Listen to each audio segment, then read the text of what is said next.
Friend હમણાંથી મને ભૂલી ગઈ કે શું મળવાનું તો બંધ, પણ ફોન પણ બંધ કેમ લાગે છે? ફોન કેમ આવી ગયો? મિસ કર બેસ તને.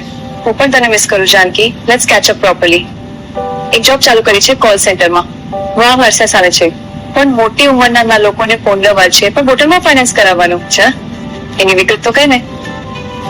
અને પગાર છે 21,000, તેમજ 21,000 પગારનારું અને 10% કમિશન. મામા કે તો સારું કમાણી છે ને. તું તો સેટલ થઈ ગઈ. આખરે તને મળી.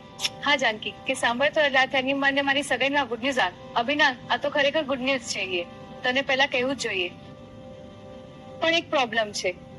મારા ફાધર સામાન્ય નોકરી કરે છે અને લગ્ન ધામચી કરવા માંગે છે. ઓ સમજી ગઈ, પણ તારા ફાધરની ઈચ્છા પણ મહત્વની છે ને. હવે ફાધર કહે છે હું ગમે તેમ કરીને રૂપિયાની વ્યવસ્થા કરીને ધામધૂમથી મારી દીકરીના લગ્ન કરીશ. વાહ, તારા ફાધર ખરેખર પ્રેમ કરે છે તને. વર્ષા, અરે વાહ, મારો પગાર અને 3 લાખનું કમિશન પણ. અરે હું ધારાથી મોટી ખુશીથી હોય ને સે આજે ઉજવણી કરવી પડશે. ચાલ, હું મારી ફ્રેન્ડ જાનકીને આ ખુશખબર આપવા તેના ઘેર જાઉં.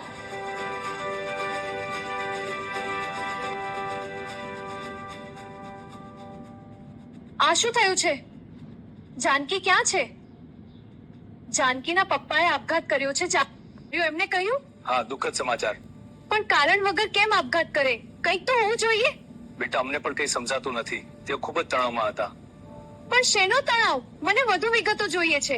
અમને ખરેખર કંઈ ખબર નથી. વર્ષા, વાત મળી છે. જાનકીના પપ્પાએ કોઈ ફાઇનાન્સ કંપનીમાં પૈસા.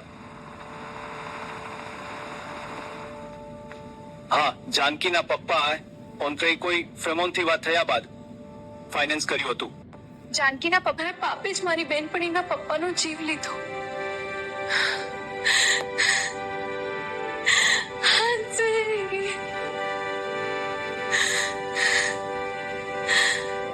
મારી કોલ સેન્ટરની લાલચ છંસી રાખ્યા.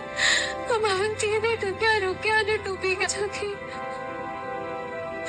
હવે હું જાનકીને મોઢે તે હકીકત મળવા જતી ક્યાં મોઢે તે ધાગે ન મળતે જાણું કે હું તો પાપી છું.